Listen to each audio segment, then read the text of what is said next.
નમસ્કાર વિદ્યાર્થી દોસ્તો, રાઈટ આન્સરની તમારી જ ચેનલમાં તમારું હાર્દિક સ્વાગત છે। સામયિક કસોટી યાની કે એકમ કસોટી આજે શનિવાર તારીખ 21/9નું આ પેપર જેનું સંપૂર્ણ સોલ્યુશન આ નાનકડા વિડીયોમાં તમને મળી જશે।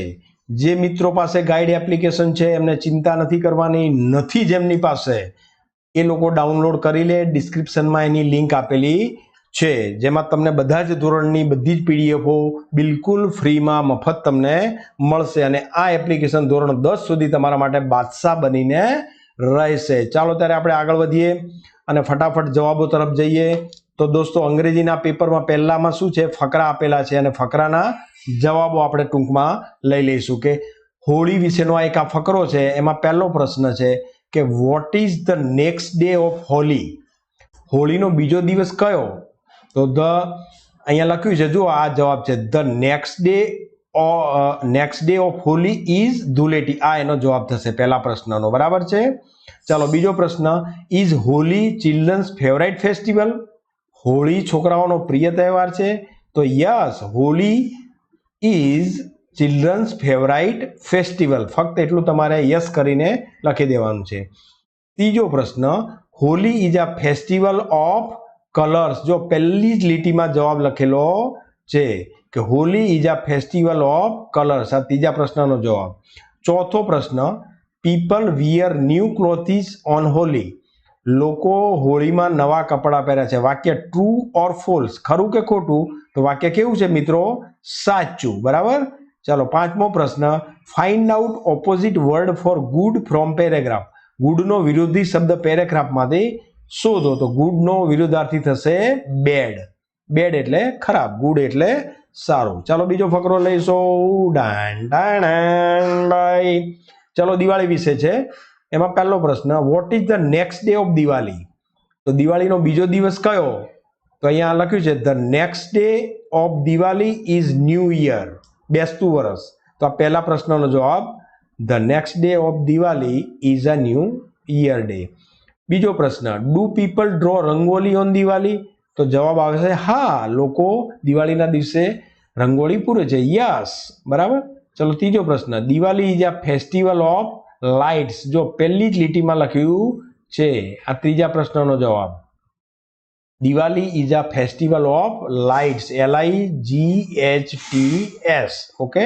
ચાલો ચોથો પ્રશ્ન, people wear new clothes on Diwali? True or false? લોકો નવા કપડા, દિવાળીમાં લોકો નવા કપડા પહેરે છે, વાક્ય સાચું કે ખોટું? તો સાચું, ટ્રુ। ચલો પાંચમો પ્રશ્ન, ઓલ્ડનો વિરોધી શબ્દ આપો, ઓપોઝિટ। ઓલ્ડ એટલે જૂનું, તો ન્યૂ એટલે નવું, તેનો સાચો જવાબ આવશે ઓલ્ડનો વિરોધી થશે ન્યૂ। ચલો ત્રીજો ફકરો અપ્પુ વિશે છે। Who is Appu?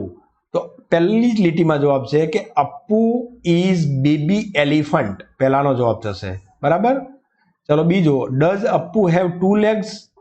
હાથી છે, અપ્પુ પોતે એક હાથી છે, તો એને શું બે પગ છે? No, Appu not two legs, આ એનો જવાબ થશે। ત્રીજો પ્રશ્ન, Appu has two white Tux?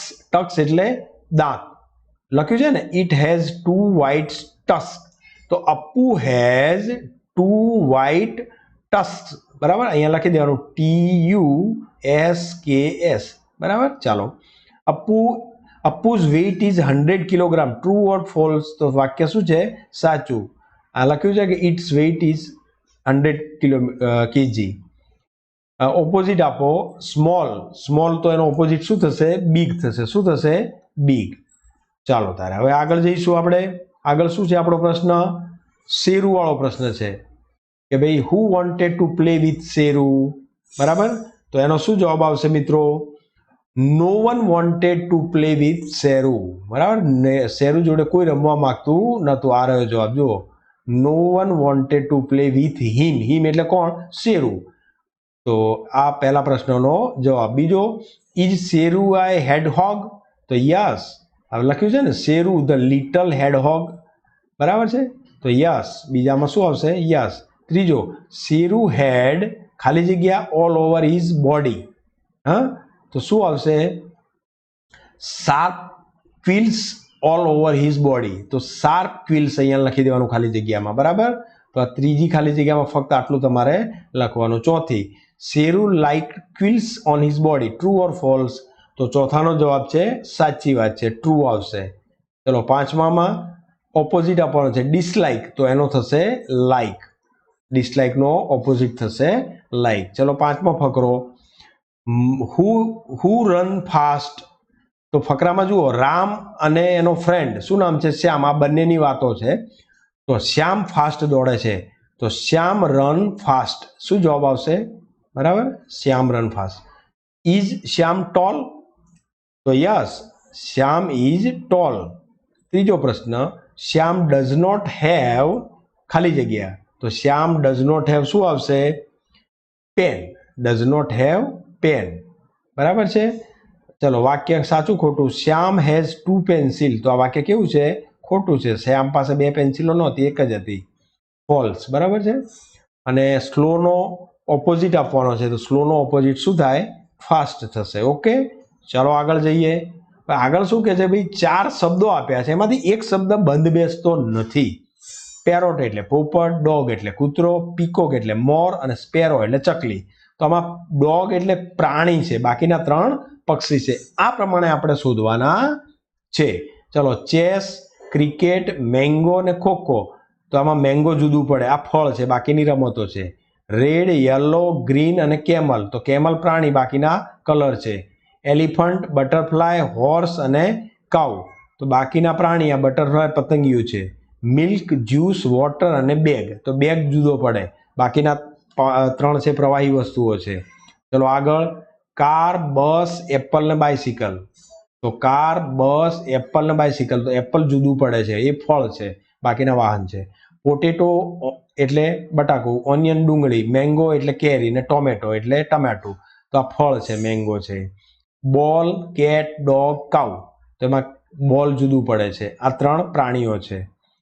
Pen, pencil, sketch pen અને ચીકુ, તો એમાં ચીકુ જુદું પડે છે. ગ્રેપ્સ એટલે દ્રાક્ષ, એપલ એટલે સફરજન, કાર એટલે કાર, બનાના એટલે કેળું, તો એમાં કાર જુદું પડે છે. ચાલો આગળ વધીશું. સન્ડે, હોલિડે, મંડે અને ફ્રાઈડે, તો શું જવાબ આવશે આમાં? શું જુદું પડે છે? સન્ડે, હોલિડે, મંડે અને ફ્રાઈડે, તો હોલિડે શબ્દ જુદો પડે છે. હોળી, દિવાળી, નવરાત્રી એ 3 તહેવાર છે, સન્ડે તહેવાર નથી, સન્ડે એટલે રવિવાર. કાઉ, ક્રો, સ્પેરો અને પીકોક, આ 3 પક્ષી છે, કાઉ એ પ્રાણી છે. કેક, પેન, આઈસ્ક્રીમ અને ચોકલેટ, તો આમાં પેન જુદી પડે છે. ફ્લાવર, લીવ્સ, બ્રાન્ચ અને ચેસ, તો ચેસ એ રમત છે, બાકીના 3 વનસ્પતિના ભાગ છે. ચલો ચોથી, વ્હાઇટ, બ્લેક, રેડ અને બોલ, તો બોલ જુદું પડે છે, આ 3 કલર છે, વ્હાઇટ, બ્લેક અને રેડ. બસ, ટ્રેન, કાર અને કેમલ, કેમલ જુદું પડે છે.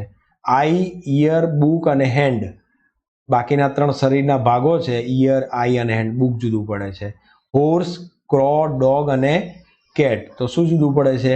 ક્રો, આ પક્ષી છે, બાકીના 3 પ્રાણી છે. રોઝ, લોટસ, રેટ અને જાસ્મીન, તો આ રેટ એટલે ઉંદર, એ પ્રાણી છે, પેલા શું છે? ફૂલ છે, ફૂલોના નામ છે. ચલો, મંકી, હોર્સ, ક્રો અને ઝેબ્રા, તો આમાં ક્રો એટલે કાગડો જુદું પડે છે, પક્ષી, આ 3 પ્રાણીઓ છે. બ્લુ, ગ્રીન, રેડ અને ચેર, ચેર જુદું પડે છે. રેડ, ઓરેન્જ, બ્લેક અને ડિયર એટલે હરણ, આ જુદું પડે છે. સન, ફિશ, મૂન અને સ્ટાર, તો એમાં ફિશ જુદું પડે છે. સન એટલે સૂર્ય, મૂન એટલે ચંદ્ર અને સ્ટાર એટલે તારા, એ 3 એક સરખા છે. હિન્દી, સબ્જેક્ટ, ઇંગ્લિશ અને મેથ્સ, તો મેથ્સ, ઇંગ્લિશ બરાબર, સબ્જેક્ટ જુદું પડે છે. તો આ પ્રમાણે આપણે લખી શકીએ છીએ. હવે આમાં તમારે ખાલી જગ્યા પૂરી દેવાની છે, ડાયલોગ આપેલા છે, બીજા ડાયલોગ આપણે પૂરા કરવાના છે. તો દિવ્યમ, ગુડ મોર્નિંગ હિના, તો હિના શું કહે છે? How are you? બરાબર છે. અરે એ પણ સામે એવું જ કહે છે ને કે ભાઈ ગુડ મોર્નિંગ, તો અહીંયા આવશે ગુડ મોર્નિંગ. પછી દિવ્યમ શું કહે છે? હાઉ આર યુ, અહીંયા લખવાનું હાઉ આર યુ, બરાબર છે. તો હિના કહે છે આઈ એમ ફાઇન, બરાબર છે, I am fine. Okay, thank you શું કહેવાશે અહીંયા? Thank you. દિવ્યમ કહે છે are you free? I want your help, તો હિના શું કહે છે? Sorry I am not free, અહીંયા એને સોરી મૂકવું પડે. શું મૂકવું પડે? Sorry I am not free. Divyam says what are you doing? તો Hina says I am doing homework. I am doing homework. આ રહ્યું, આ વાક્ય નીચે મૂકી દેવાનું છે. ડુઈંગ માય હોમવર્ક છેલ્લામાં આવે છે. ચલો બીજો ફકરો. રોહન, તો શું કહે છે રોહન? તો ગુડ આફ્ટરનૂન. બરાબર છે, રોહન ગુડ આફ્ટરનૂન. તો સોના કહે છે ગુડ આફ્ટરનૂન. રોહન કહે છે હાઉ આર યુ? તો સોના શું કહે છે? I am fine. શું આવે છે? I am fine. રોહન કહે છે કેન યુ હેલ્પ મી? તો સોના શું કહે છે? શ્યોર. શું કહે છે? Sure, I will help you. Are you happy now? અહીંયા આવશે આર યુ હેપી નાઉ. બરાબર છે. રોહન કહે છે yes I am. Yes I am. Okay, તો આ પ્રમાણે આપણો ફકરો પૂરો થશે. ચલો આગળનો લઈ લઈએ, જયેશ વાળો. તો Jayesh hi how are you? પહેલામાં તો એ જ આવશે. જયેશ એમ કહે છે કે how are you? How are you ઉપર જોઈને લખી દેજો, મારા અક્ષરો ત્યાં ગડબડિયા થઈ જશે. બરાબર છે. મહેશ કહે છે I am fine thank you. And you અહીંયા લખશે એન્ડ યુ, તું કેમ છે? તો જયેશ કહે છે આઈ એમ ઓલ્સો ફાઇન, હું પણ મજામાં છું. બરાબર છે. પછી થેન્ક યુ, અહીંયા શું કહેશે? Thank you. બરાબર છે, તો લખી દેવાનું. Mahesh please give me your pen. તો અહીંયા શું આવશે? પ્લીઝ. મહેશ કહે છે તું તારી પેન મને આપીશ? જયેશ કહે છે sure. Here it is. Here it is. ચલો ચોથો ફકરો. ચોથો શું કહે છે? અમનનો સંવાદ છે. અમન કહે છે ગુડ મોર્નિંગ. તો મિત શું કહે છે? Very good morning. બરાબર છે. સામે એ પણ એવું કહે છે કે વેરી ગુડ મોર્નિંગ. આ વાક્ય આવશે અહીંયા વેરી ગુડ મોર્નિંગ. અમન કહે છે આર યુ ફિલિંગ વેલ? તો મિત કહે છે નો આઈ હેવ ફીવર, મને તાવ છે. તો અમન કહે છે please go to A doctor. તો ડોક્ટરે જવાની વાત કરે છે અમન. તો મિત કહે છે, મિત શું કહે છે? શ્યોર આઈ વિલ, હું જઈશ. અહીંયા શ્યોર લખી દેવાનું. અમન કહે છે ટેક કેર, અને મિત શું કહે છે? Thank you. છેલ્લે શું આવશે? Thank you. બરાબર છે. ચાલો છેલ્લો ફકરો શિયાનો ફકરો છે. તો આ ફકરો તમારે જાતે લખવાનો છે. બરાબર છે. અને છેલ્લે પેલા પ્રશ્નોત્તરી લઈ લઈએ. કે અહીંયા સેમ્પલ આપ્યા છે કે how many flowers are there? તો ધેર આર 4 ફ્લાવર્સ. તો એ પ્રમાણે પ્રશ્નોના આપણે બધા જવાબ આપી દેવાના છે. How many cats are there?